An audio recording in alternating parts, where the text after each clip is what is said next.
Solo hay 4 países en el mundo que aplican este tipo de impuestos a las empresas, que como lo decía uno de nuestros expertos, una empresa es un nombre en un papel y eso tiene consecuencias.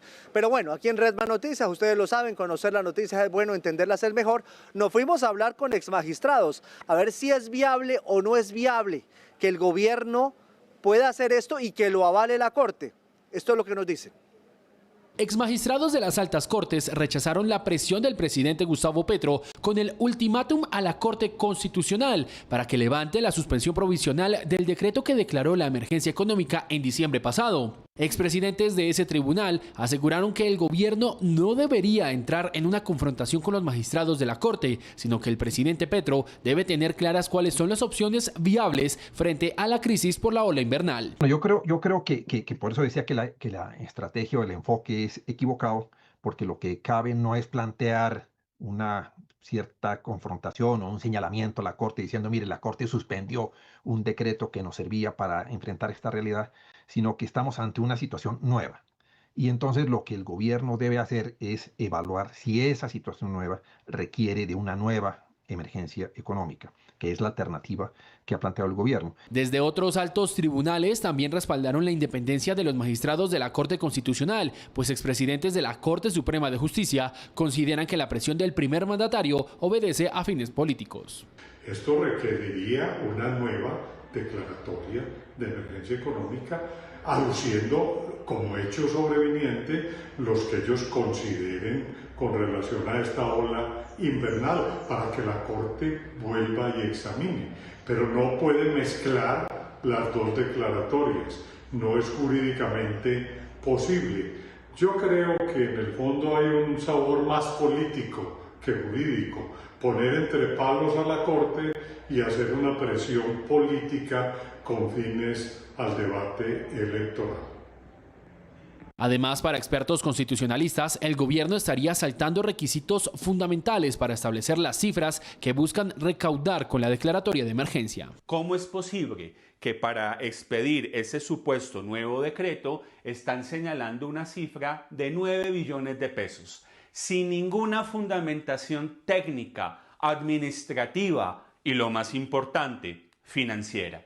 Así las cosas, no solo se está vulnerando el ordenamiento jurídico colombiano, sino que estamos vulnerando principios de igual orden, como lo es el principio armónico que está consagrado en la Constitución política y que supone la colaboración entre todos los órganos del poder. La Sala Plena de la Corte Constitucional no se pronunciará sobre la solicitud del presidente Gustavo Petro, pues los magistrados no tienen previsto reunirse en los próximos días, por lo que las peticiones del gobierno deberán esperar por lo menos hasta la próxima semana.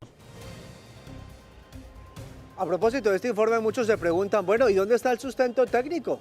¿De dónde sale esa cifra de los 8 billones? ¿Quién hizo el estudio para decidir que la emergencia en Córdoba cuesta 8 billones? Paula, ¿usted qué averiguó? ¿De dónde sale esa cifra? Sí, señor. ¿Se acuerda que aquí nos lo preguntábamos ayer? Nuestros televidentes también nos trasladaban ese interrogante y dijimos, bueno, vamos a hacer la tarea. Nos devolvimos a escudriñar lo que se dijo en ese Consejo de Ministros que se desarrolló en Montería, porque allí el ministro de Hacienda dio pistas, pero también intervinieron los jefes de algunas carteras, como por ejemplo la ministra de Vivienda, que contaron de dónde saldría el dinero, además para qué lo quieren utilizar, e incluso intervino el gobernador del departamento, que está viviendo en carne propia la situación, y puso sobre la mesa otras ideas para recaudar esa plata que se necesita, esos 8 billones de pesos. Durante el segundo Consejo de Ministros por la emergencia de lluvias, el ministro de Hacienda, Germán Ávila, reveló que con el nuevo decreto de emergencia buscarían recaudar 8 billones de pesos. Una estimación preliminar plantearía que para la recuperación de la zona afectada se necesitarían cerca de 8 billones de pesos. Este es el tamaño del impacto que tiene toda la afectación producto de las inundaciones y las necesidades estimadas de recuperación recuperación económica de toda la zona afectada. Desde el Ministerio de Vivienda reportan que son 4.345 viviendas destruidas, de las cuales 4.298 están en Córdoba, 26 en La Guajira, 15 en Magdalena y 4 en Chocó. También hay 11.832 viviendas afectadas, 6.177 en La Guajira, 4.023 en Córdoba y 813 en Sucre, 417 en Antioquia y 350 en Bolívar, 32 en Magdalena. Los costos de la emergencia en este sentido ascienden a 4.42 billones, haciendo los cálculos desde el Viceministerio de Vivienda para poder realmente trabajar en todas estas viviendas. El recurso estimado es de 1.37 billones. El total, para que se dé cuenta que este sector en temas de acueducto y alcantarillado requiere muchísima inversión, asciende a 5.8 billones en esta aproximación inicial. En ese mismo Consejo de Ministros, el gobernador de Córdoba, Erasmo Zuleta, y presidente de la Federación Nacional de Departamentos, propuso utilizar los saldos no ejecutados del Sistema General de Regalías en las carteras ministeriales.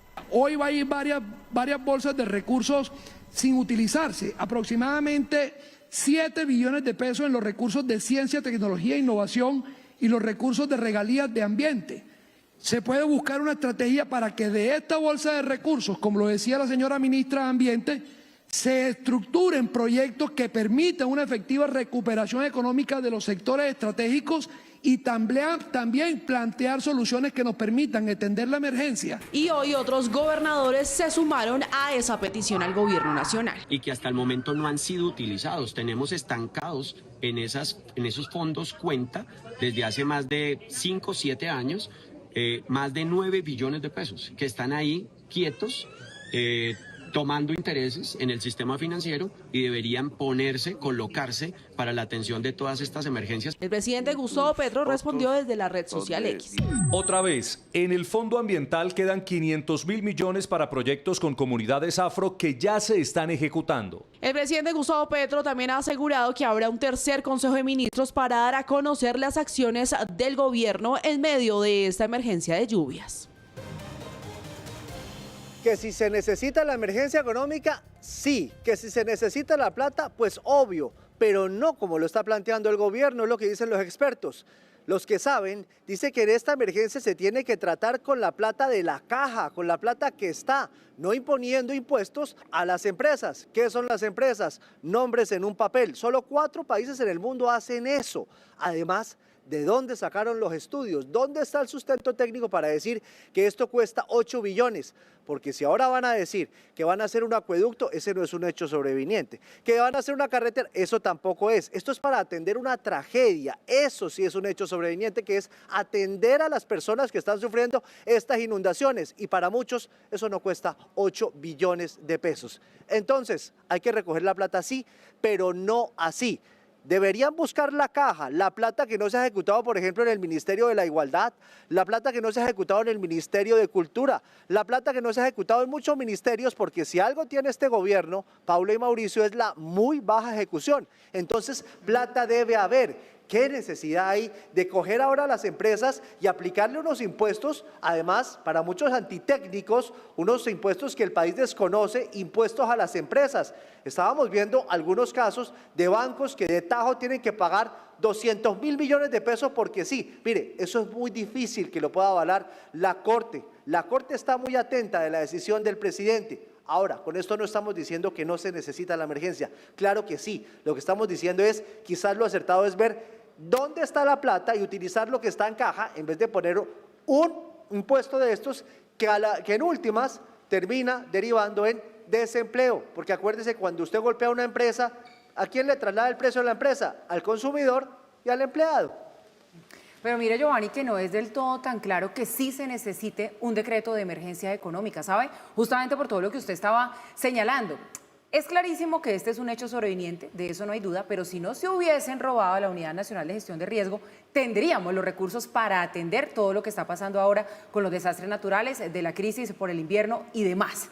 Las implicaciones de este impuesto a personas jurídicas, es decir, a las empresas, realmente sí son muy delicados y eso no se debe desestimar ni subestimar en términos de inversión, de fuga de capitales, lo que puede pasar allí. Entonces, digamos, se tapa un hueco, pero entonces se abre otro que tiene otras implicaciones mucho más grandes después en temas de empleo y de mil cosas más. Los gobernadores, Mauricio, le están proponiendo al presidente varias soluciones. Le dice, mire, usemos los saldos de la regalía. Mire, tenemos unos fondos estancados.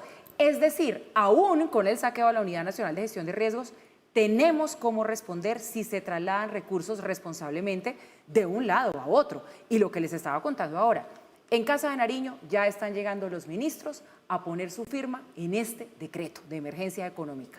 Otro más. Las noticias que tenemos es que ya llegó más de la mitad de Más de la los mitad, ministros. faltarían 5 firmas. Exactamente, muy pocas firmas faltan para la firma de este decreto de emergencia económica, que tiene una reflexión primera que estábamos evacuando en las notas, y es que una emergencia, la que saldrá, no reemplaza la emergencia anterior. La emergencia anterior de diciembre del año pasado, que está suspendida, tenía unas causales específicas, tenía unos montos específicos, está suspendida por parte de la Corte porque juzga que no va de acuerdo con la Constitución. No es tan simple la cosa como quítenle la suspensión y revivan esa plata. No, eso suena como a desespero por plata, ¿no? Como a una grosería, como dirían popularmente. No, esa emergencia, por los motivos que desde el punto de vista jurídico ha esgrimido la Corte Constitucional, por el momento sigue suspendida. Sale una nueva emergencia. De acuerdo, es un hecho sobreviniente, nadie esperaba que es sobreviniente, pues que nadie se lo esperaba sencillamente. Nadie tenía en sus planes que en un mes que usualmente hace verano en la zona Caribe se vinieran semejante aguaceros y se vinieran semejante cantidad de lluvia que llueve, ha llovido en días, lo que suele llover en meses completos. Por lo tanto, la sobreviniencia de los hechos no está en tela de juicio. Ahora bien, 2 observaciones con bisturí. La primera de ellas, creo que Giovanni daba en el clavo cuando decía, ¿cómo así? Aquí están metiendo carreteras, aquí están metiendo acueductos, aquí están metiendo alcantarillados, cosas que no tienen que ver necesariamente con la magnitud de la tragedia. Cualquiera dirá, pues claro, el alcantarillado para que se baje el agua. No, es que el agua está en esos niveles no por un problema de alcantarillado, está por un problema de pluviosidad y de las inundaciones per se. Cuando ya se empiezan a meter cosas que no tienen que ver con la tragedia, la Corte Constitucional va a tener que poner la lupa, y al poner la lupa tendrá que ver si efectivamente lo que se está planteando en la emergencia económica corresponde a las circunstancias que la han generado y si los instrumentos que prevé esa emergencia económica efectivamente atacan las causas del problema que sobrevino. Si no es así, pues tendrá o que recortar o que devolverla o hacer algo desde el punto de vista jurídico la Corte para decir no me vayan por allí, porque entre otras cosas sería muy fácil hacer campaña política con esto. Conseguimos finalmente que llegue la carretera que durante décadas no había llegado, o el acueducto que durante... Pero ¿eso qué tiene que ver con la emergencia? Atiendan la emergencia con una Unidad Nacional de Gestión de Riesgos que funcione y que tenga presupuesto. Vamos a ver por dónde va la Corte. Con un último elemento. Si se llegara a aprobar la emergencia económica, ese impuesto al patrimonio totalmente antitécnico, porque es que a uno le graban el ingreso como persona, como familia, como empresa, y de lo que queda del ingreso se va armando un patrimonio. Entonces, tenga por el ingreso en un año y de ahí para adelante el patrimonio. No, obviamente no. Pero lo que sí termina pasando es que si pasa la emergencia económica, se aplicaría el impuesto sobre el patrimonio de este año 2026 para un impuesto pagadero en el 2027. En ese momento, les digo, ya el agua bajó. Quién sabe dejando cuántos estragos en el camino. Por lo tanto, lo antitécnico no solo tiene que ver con lo económico, sino en el momento en que se recogería la plata. Vamos a ver, ustedes ven que las Cortes están jugando un papel importante en la discusión de todos estos temas. Esta no será la excepción. No, Mauricio, además imagínese usted que está pesando un empresario que nos está viendo a esta hora en Redman Noticias. Tiene el aumento del salario mínimo del 23.7%, histórico, altísimo, que lo puso a sacar cuenta para no recortar nómina. En algunos casos tuvieron que recortar nómina y hay mucha gente que ahorita está sin empleo por cuenta de esa decisión. Y ahora le anuncian un impuesto, una emergencia económica en donde hay empresas que en realidad van a tener que pagar 200.000 millones de pesos de tajo. La verdad, eso es muy complicado para la empresa, que es la que genera empleo, que es la que le da estabilidad al país. Yo creo que aquí la Corte yo creo en la Corte, siempre he creído en la Corte, creo en la Corte, hará un estudio juicioso de qué decrete el gobierno, porque todavía no lo ha decretado, lo estudiará y decidirá.